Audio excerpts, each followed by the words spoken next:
காசு கொஞ்சம் தேவைப்படுது, கொஞ்சம் ஒரு 2000 ரூபாய் தான் கொடுமா.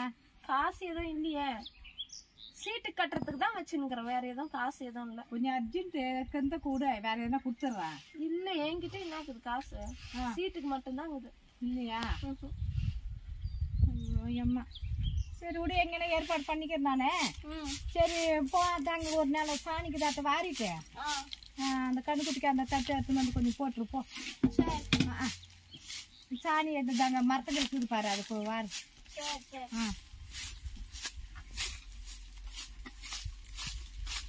வந்தேன்னு போதுவா, அப்புறம் தெரிவிக்கலாம்.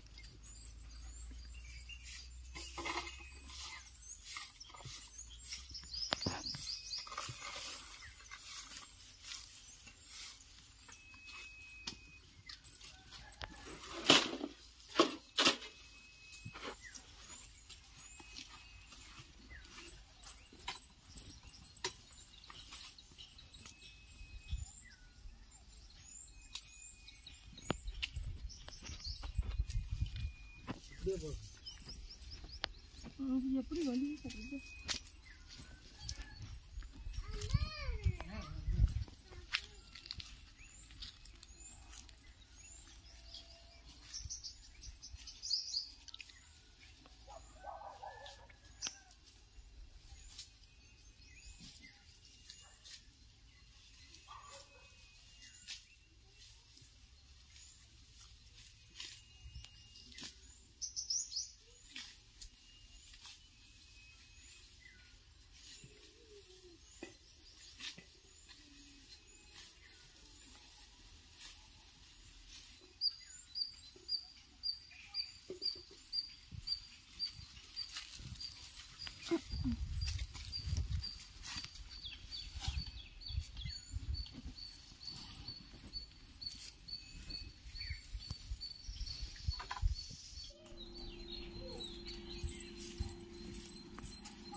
நான் போய் சீட்டு காசு கட்டு வந்துடுறேன்.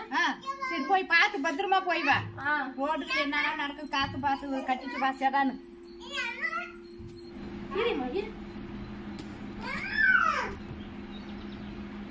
இருமா ஒரு நிமிஷம், காசு இல்ல, இருமா. சீட்டுக்குன்னு வச்சிருந்த காசு எங்க போய்க்கும்?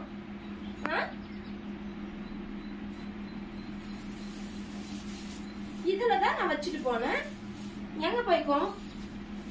எப்பா இந்த ஊர்ல காசு கூட கால் முளைச்சு எங்க போயிடுறாட்டுங்குது. எப்பவுமே போகாம காசு இதுலதான் வச்ச, எங்க போய்க்கும்? இதுல இந்த காசு எங்க போய்க்கும்? சுத்தமா காசு இல்ல. இருச்சட்டு வர அத்தை வாங்கிங்க. காசு தானே பாத்தீங்களா? இந்த பஸ்ல பாக்கலையா? இல்ல சீட்டுக்குன்னு வச்சீங்க 6000 ரூபாய், அது காணும். நானும் பாக்கலம்மா, நான் என்னன்னு போய் பாக்குறேன். அது பாக்குறேன், இதுலதான் வச்ச 6000 ரூபாய். அதுல வச்சு நான் பாக்குறேன் காசு. எதுக்கு கத்துறீங்க? பொறுமையா தானே கேக்குறேன்.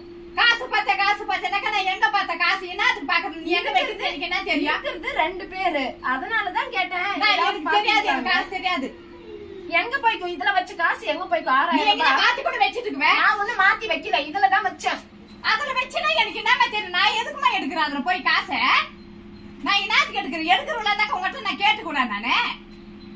எப்படி இதுல இந்த காசு அப்ப எப்படி போய்க்கும்? எங்க போய்க்கும் அந்த காசு? எனக்கு பக்கத்து வீட்டுல இருந்தா திட்டிக்குவாங்க. எனக்கு தெரியாது. காசு எடுத்துன்னு சொன்னா நான் வேற விதமா நான் காசு எடுத்தேன்னு நான் ஒண்ணு உங்ககிட்ட காசு எடுத்தீங்களான்னு ஒண்ணு நான் கேட்கல, பாத்தீங்களான்னு தான் கேட்டேன். நான் பாக்கல காசை, நான் பாக்கல, நான் காசை பாக்கவே பாக்கல. நான் என்னத்துக்கு பாக்குறேன் காசு? அதுல நீ எப்படி எங்க இந்த காசு எங்க போய்க்கும்? எங்க மாத்தி வச்சிட்டு போய் மாத்தி எல்லாம் வைக்கவே இல்ல. வேற என்ன பண்ணான்றப்ப என்ன நீ எதுக்கு என்ன அப்படி உயிரை எடுத்து சொல்றீங்க? ஏற்கனவே என்கிட்ட காசு கேட்டீங்க, 2000 ரூபாய் தான் கொடுன்னு. இப்ப நான் குடுக்காதனால எடுத்துட்டீங்க. நான் காசை கேட்டேன்னு சொல்லிட்டு இப்ப என் மேல பழி வச்சுட்டேன். இங்க பாருங்க, பழி ஒண்ணும் இல்ல, இது இல்ல வச்சு இந்த காசு இல்ல. அடி படுபாவி, ஏன் இப்படி இந்த மாதிரி எல்லாம் பேசுற நீ? எடுத்துட்டா சொல்லிடுங்க. பெரிய மனுஷன் திருட்டு வேலை எல்லாம் பாத்துருக்கேன். நான் எடுக்கலமா காசை, நான் என்னத்துக்குமா எடுக்கிறேன்? ஏமா அப்படி பழி சொல்லிட்டு இருக்கிறேன்? கேட்டீங்களா 2000 இல்லன்னு இதுல இருந்து எடுத்தீங்களான்னு கேக்குறேன். நான் காசை கேட்டேன், எனக்கு இல்லன்ட்டு நான் கேட்டேன். இப்ப அது எடுக்கலன்னு சொல்லி பெரிய மனுஷன் வந்து திருட்டு வேலை பண்ணுக்கிறீங்க. நான் என்ன திருட்டு வேலை பண்ணுக்கிறேன்? திருட்டுறது திருட்டு வேலை இல்லாத வேற என்ன வேலை? நீ என்ன இவ்வளவு நாள் பாத்துருந்தது இதுக்குதான்? நீ ஆமா, கஷ்டம்னு வரும்போது எல்லாம் ஓகேலாம் திருட்டுதான் செய்வான். நான் திருடலன்னு சொல்றேன். திருடனாக்கா நான் எப்படி எனக்கு தெரியும். சும்மா வீணு கதையெல்லாம் போட்டு என் மேல பழி சுமத்தினுக்காத. பழி எல்லாம் நான் சொல்லல. என்ன எங்க போய் இந்த காசு பிசாத்து காசு நான் என்ன கீழே பணம் எடுக்குது உங்க தெரியும். பின்ன என்ன காசு ஏத்துக்கிற மயிர் காசு. இந்த காசு எங்க போயிட்டு அப்படியே கால் வலிச்சு போயிட்டுக்குமா? நீ எங்க வேற எங்க யாருக்கும் குடுக்கல. என்ன காசு ஏத்த காசு சீட்டுக்குன்னு சொல்லிட்டு நீ சீட்டுக்கு வச்சே எதுக்கு வச்சே தெரியல. நான் எடுக்கலன்னா எடுக்கிறேன். சும்மா கதையெல்லாம் வச்சிருக்காது. ஆமா எடுக்கல. பொய் சொல்லுக்காரு. என்னடி இந்த சொன்னா காசு ஏத்தன்னு சொல்றேன். நான் எடுத்தத நீ பாத்தியா நீ? 100 ரூபாய் வாயை தந்தா சொன்ன நாக்கு அறுத்து எடுத்துருவேன். ஜாக்கிரதையா இருந்து கொஞ்சம். என்ன நீ பழி சுமத்தி இருக்கிற? நீ இல்ல யார பழி சுமத்தி இருக்கிற? ஒரு பெருமனுஷ பாட்டு காசு ஏத்தன்னு கேட்டுக்க. எப்படி அந்த சமாசாரம்? இந்த நாகத்தை மாதிரி வச்சு இழுத்து வச்சு அறுத்துருவோம். 100 முறை இந்த மாதிரி பழி சுமத்தணும்னு வச்சுக்கோ. பத்திரக்காலையா மாறிடுவேன். ஜாக்கிரதையா இருந்துக்கா.